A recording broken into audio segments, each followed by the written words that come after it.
Hello दोस्तों। तो हमारे इस प्री के जो इम्पोर्टेंट टॉपिक्स हैं वो क्लियर कर रहे हैं। तो उसी सीरीज़ में हम साइंस का जो एवरीडे साइंस है, जनरल साइंस, उसका टॉपिक देख रहे हैं, ह्यूमन सिस्टम। ठीक है, क्लास 10th की बुक है ये। तो ह्यूमन सिस्टम, अब ये यूँ देख रहे हैं कि इनमें से एंजाइम से या कहीं न कहीं से एक नंबर क्वेश्चन आ जाता है प्री के अंदर, कुछ भी पूछ लेता है। तो ये एवरीडे साइंस के रूप में हम इसको टॉपिक पढ़ रहे हैं। क्लियरली ह्यूमन सिस्टम आपके सिलेबस में नहीं दे रखा है, ठीक है, लेकिन हम इसको एज ए पार्ट पढ़ रहे हैं। तो अब देखिए, ह्यूमन बॉडी जो है wonderful complex structure of nature that operates by interaction of different structural unit. ठीक है, अब इसकी स्ट्रक्चरल यूनिट कौन सी है? सबसे बेसिक स्ट्रक्चरल यूनिट है सेल। ठीक है, ग्रुप ऑफ सेल्स जो सेम फंक्शन इम्पार्ट करती है उसको कहते हैं टिश्यू। जैसे खूब सारी सेल मिलकर टिश्यू बनाती है। टिश्यू का एग्जांपल हो गया मसल्स, बोन्स। ठीक है, फिर ये ग्रुप ऑफ टिश्यूज़ जब मिलते हैं तो बनाते हैं ऑर्गन्स। ऑर्गन जैसे लीवर हो गया, स्टोमक हो गया। फिर ये जो ऑर्गन्स, ग्रुप ऑफ ऑर्गन्स मिल जाते हैं तो बनाते हैं बॉडी सिस्टम। बॉडी सिस्टम जैसे डाइजेस्टिव सिस्टम बना दिया, रेस्पिरेटरी सिस्टम बना दिया, और ये वेरियस तरह के सिस्टम मिलके बना रहे हैं हमारी कॉम्प्लेक्स ह्यूमन बॉडी। ठीक है, तो इसी कड़ी में ये जो सिस्टम है हम इनको एक एक करके देखेंगे। तो सबसे पहले हम देखते हैं डाइजेस्टिव सिस्टम। डाइजेस्टिव सिस्टम क्या है? खाना हम खाते हैं, ठीक है, जैसे ये है, हमने खाना खाया। ठीक है, अब खाना यहाँ से लेके यहाँ तक इन सब जगह में गया, घूम घाम के 5-7 घंटे में फिर हमने जो एक्सक्रीट किया। तो ये जो पूरी प्रोसेस हुई, इस प्रोसेस को हम क्या कहते हैं? Digestive system. ठीक है, इसमें क्या हुआ, जब हमने खाना खाया तो वो तो था कॉम्प्लेक्स फॉर्म में। उसके अंदर आपने, ऐसा तो है नहीं कि एक थाली थी आपकी, ये कुछ विटामिन पड़ा था, ये कुछ प्रोटीन पड़ा था, ये फैट पड़ा था, गोलियां थी, आपने ले ली और वो चली गई।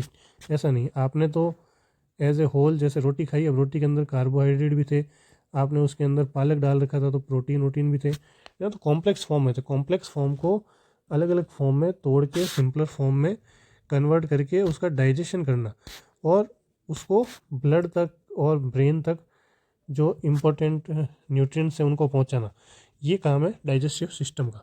तो इसके कंपोनेंट देखेंगे हम। ठीक है, इसके कंपोनेंट देखते हैं। केमिकल प्रोसेस भी होती है इसके अंदर और फिजिकल प्रोसेस भी होती है। एंजाइम्स यूज होते हैं और molecules are converted into simple small soluble substances. तो ऑर्गन्स कौन कौन से हैं इसमें? जैसे माउथ, ये खाना खाया, फिर फेरिंग्स, ईसोफेगस, फिर oesophagus, stomach, small intestine, large intestine, फिर रेक्टम। ठीक है, और ग्लैंड्स कौन कौन सी यूज आ रही है यहाँ पे? एक तो यहाँ सलाइवरी ग्लैंड्स आ रही है, फिर ये पेनक्रियाज और लीवर। तो ऑल दीज ऑर्गन्स, ये जो ऑर्गन्स हैं ये सारे मिलके बना रहे हैं आपकी, क्या बना रहे हैं? Alimentary canal. ठीक है, और ये जो स्टार्ट हो रहा है ये एनस तक जारी है। एनस तक का जो सिस्टम ये पूरा एलिमेंट्री कैनाल कहलाता है। It is about 8 to 10 metre long. It is called a digestive canal. तो हम एक एक करके ये जो ऑर्गन्स और जो ग्लैंड्स हैं इनको हम देखते हैं। ठीक है, एलिमेंट्री कैनाल जो है परफॉर्म 3 मेजर फंक्शन। कौन कौन से मेजर फंक्शन है? एक तो digestion of food after simplification, absorption of digested food, जो आपने फूड डाइजेस्ट किया उसका एब्जॉर्प्शन ब्लड के अंदर, और movement of food from mouth to anus, mouth to anus movement of food. ठीक है, तो digestive juices secreted by various gland present in this digestion canal responsible for digestion of food। तो ये digestion जो food हो रहा है chemical process हो रहा है, और ये केमिकल प्रोसेस हो रही है एंजाइम से, जो एंजाइम्स हमारे अंदर के ऑर्गन्स के अंदर रिलीज हो रहे हैं। ठीक है, स्फिंक्टर मसल जो है वो कंट्रोल करती है movement of food, digested food and food remnants at different level. तो ऑर्गन्स कौन कौन से यूज आते हैं? जैसे सबसे पहला ऑर्गन माउथ, माउथ यूज आ रहा है। ठीक है, हम मुंह खोलते हैं तो उसको क्या कहते हैं? Buccal cavity. ये हमारी बकल कैविटी हो गई। ठीक है, ठीक है, इट इज़ बोल शेप्ड ऑर्गन। ठीक, और ये अपर जॉ, लोअर जॉ। ठीक है, नासोफेरिंक्स, ओरोफेरिक्स, ये इतने देखिए आप याद नहीं रख पाएंगे। जो साइंस बैकग्राउंड के वो तो चलो इजीली समझ भी जाएंगे, याद भी रख लेंगे, लेकिन आर्ट्स बैकग्राउंड, कॉमर्स बैकग्राउंड के लिए इतना सब कुछ याद रखना पॉसिबल नहीं है। तो हम सिर्फ एक सिंपल समझ रहे हैं इसको, और जहाँ जो चीज़ें एग्ज़ाम में आने लायक होगी उसको हम बिल्कुल पॉइंट आउट करेंगे। और कुछ मेंस से रिलेटेड भी क्वेश्चन इसमें है, तो वो भी आप देखिए। जैसे ये पूछ लेगा मेंस में आपको 5 नंबर में, ठीक है। टीथ के बारे में, टीथ के टाइप्स और क्या है। तो जो टीथ है, मुंह बकल कैविटी थी, बकल कैविटी के अंदर आपके टीथ्स हो गए, teeths, incisor, canines, premolars, molars, और ये 4 तरह के हो गए। इंसिजर जो आगे के दांत होते हैं, कैनाइंस जो साइडों के दांत होते हैं, ठीक है। प्रीमोलर्स अपने जो पीछे की डाढ़ें होती हैं, मोलर्स और प्रीमोलर्स थोड़ी आगे की, मोलर्स सबसे लास्ट वाली। फिर फेरिंग्स हो गया, ठीक है। विंड पाइप, फेरिंग्स हो गया। Pharynx to ensure that no condition food can enter in the wind pipe and air in the food pipe. तो जो नाक और जो अपना मुंह है वो जुड़ा हुआ ही है, तो आप जब सांस नाक से लेते हैं, खाते मुंह से, कई बार आपका नाक बंद होता है तो आप मुंह से भी सांस लेते हैं। इसका मतलब कि ये जो नली है वो तो एक ही है ना। तो ये फेरिंग्स क्या करता है कि भाई जो आप खाना खाते हैं उसको इस सांस वाली नली में जाने से रोकता है, ठीक है। इसके 3 पार्ट है, नेसोफेरिंग्स, ओरोफेरिंग्स और लैरिग्नोफेरिंग्स, ठीक है। इतना याद रखने की जरूरत नहीं, थोड़ा सा देख रहे हैं हम। फिर इसोफेगस क्या है? Narrow muscular tube that is about 25 centimetre long, ठीक है। पतली सी ट्यूब है, 25 सेंटीमीटर लॉन्ग है, ठीक है। और ये क्या करती है, मेन वर्क इसका क्या है? To bring food from mouth cavity to stomach. यहाँ से जो फूड है उसको पेट तक लेके जाना, ये इसोफेगस है आपका बीच वाला, ठीक। अब इसी के अंदर क्या है, इसोफेगस के अंदर एपिग्लोटिस भी होता है। एपिग्लोटिस जो है वो जो आप जब खाना निगलते हैं तो आपने देखा होगा जीभ जहाँ एंड होती है वहाँ पे एक खड्डा टाइप होता है, तो वो क्लोज हो जाता है निगलते टाइम, ताकि जो खाना है वो ट्रैकिया के अंदर, जो सांस लेने वाली नली उसके अंदर नहीं जा पाए। तो ये थोड़ा सा ध्यान रख लें कि एपिग्लोटिस का क्या वर्क है। फिर स्टोमक में चला जाएगा, the portion alimentary canal past oesophagus के बाद खाना कहाँ जाएगा? स्टोमक के अंदर। स्टोमक के अंदर जाएगा। इसके भी 3 पार्ट है, cardiac portion, pylorus, fundus portion. कोई इंपॉर्टेंट नहीं है, याद रखने की जरूरत नहीं है। स्टोमक के अंदर जाएगा, ठीक है। तो स्टोमक के अंदर क्या होगा?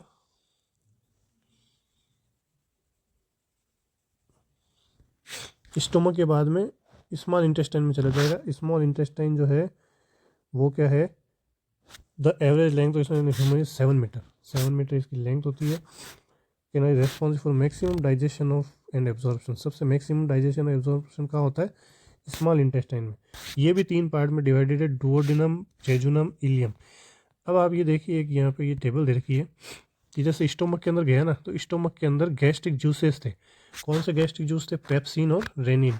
तो जो एसिड रिलीज होते हैं और ज़्यादा जैसे एसिडिटी हो जाती है, ये सब खाना पचाने का जो काम है ये यहाँ पे हो रहा है। तो जैसे प्रोटीन है वो पेप्टाइड में कन्वर्ट हो जाते हैं, कैसीन पैराकैसीन में कन्वर्ट हो जाते हैं। और कहाँ पे होता है ये काम? स्टोमक के अंदर। फिर स्टोमक के बाद में जैसे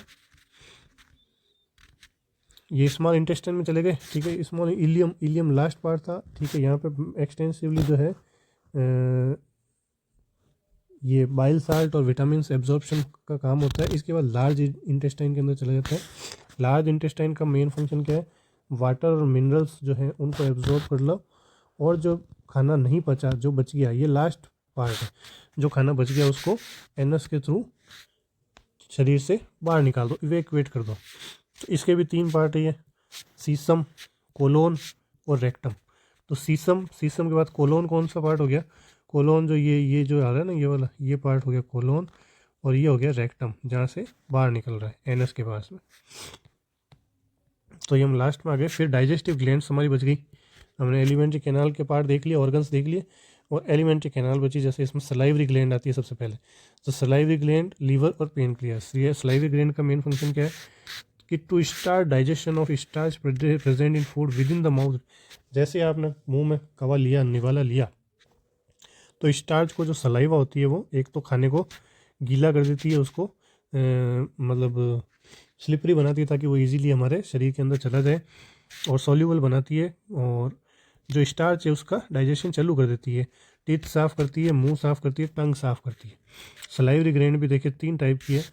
पैराटिड जो सीक्रेट्स करती है सीरम लाइक फ्लूइड, ठीक है। फिर सब मैंडिबुलर सलाइवरी ग्लैंड, ये मिक्स ग्लैंड है जो फ्लूइड और म्यूकस सीक्रेट करती है। सबलिंगुअल ग्लैंड, ठीक है, ये टंग के नीचे पाई जाती है और म्यूकस जैसे लिक्विड को सीक्रेट करती है। फिर पेनक्रियाज क्या करती है, लीवर से और स्प्लीन से सराउंडेड है, 6 से 8 मीटर लॉन्ग, 8 इंचेस लॉन्ग है।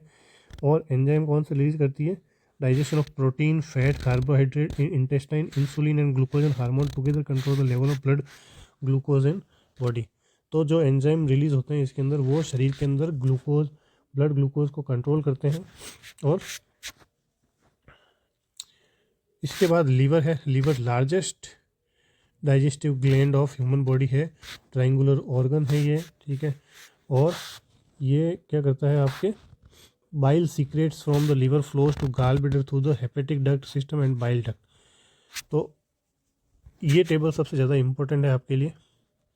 ये इतने ऊपर रामायण, ठीक है, आप ये देख लीजिए जैसे स्मॉल इंटेस्टाइन के पार्ट कौन से हैं, इलियम, जेजुनम, डुओडेनम, बाकी तो आपको कोई ज़्यादा इंपॉर्टेंट है नहीं। अब इसके अंदर जैसे पेनक्रियाज के अंदर कौन कौन से एंजाइम सीक्रेट होते हैं, अमाइलेज, ट्रेप्सिन, कीमोट्राइप्सिन, कार्बोक्स, पेप्टिलेज, लाइपेज, न्यूक्लियस, ये याद रखिए, लाइपेज, अमाइलेज और ट्राइप्सिन। स्टोमक के अंदर पेप्सिन और रेनिन। सलाइवरी ग्लैंड के अंदर कौन से एंजाइम होते हैं, टाइलिन और अमाइलेज, ये याद रखिए आप। फिर intestinal juices, maltase, lactase, sucrase, nucleus, ये इंपॉर्टेंट नहीं है, आप इसको इंपॉर्टेंट याद रखिए जैसे, और ये टाइलिन है ना। फिर द की, ये फैट डाइजेस्टिंग कौन सा है, ये वेरी इंपॉर्टेंट। कार्बोहाइड्रेट डाइजेशन कौन कर रहा है, अमाइलेज, माल्टेज, सक्रेज। प्रोटीन डाइजेस्टिंग कौन कर रहा है, ट्रिप्सिन, कीमोट्रिप्सिन और पेप्सिन। फैट डाइजेशन कौन कर रहा है, लाइपेज, न्यूक्लियस, न्यूक्लियोटाइडेज, ठीक है। तो ये हो गया म्यूकस, ये वाली सेल फोवियोलर सेल सीक्रेट कर रही है। और जो न्यू गैस्ट्रिक जूस होते हैं न्यू बॉर्न इन्फेंट के, वहाँ एक और रेनिन, पेप्सिन के साथ में रेनिन भी उपलब्ध होता है, जो क्या करता है, मिल्क प्रोटीन का डाइजेशन करता है। मैक्सिमम डाइजेशन का होता है डुओडेनम के अंदर, ठीक है। तो ये लगभग हमारा डाइजेशन सिस्टम है वो लगभग कंप्लीट हो गया है ना। इसमें इतना ही है।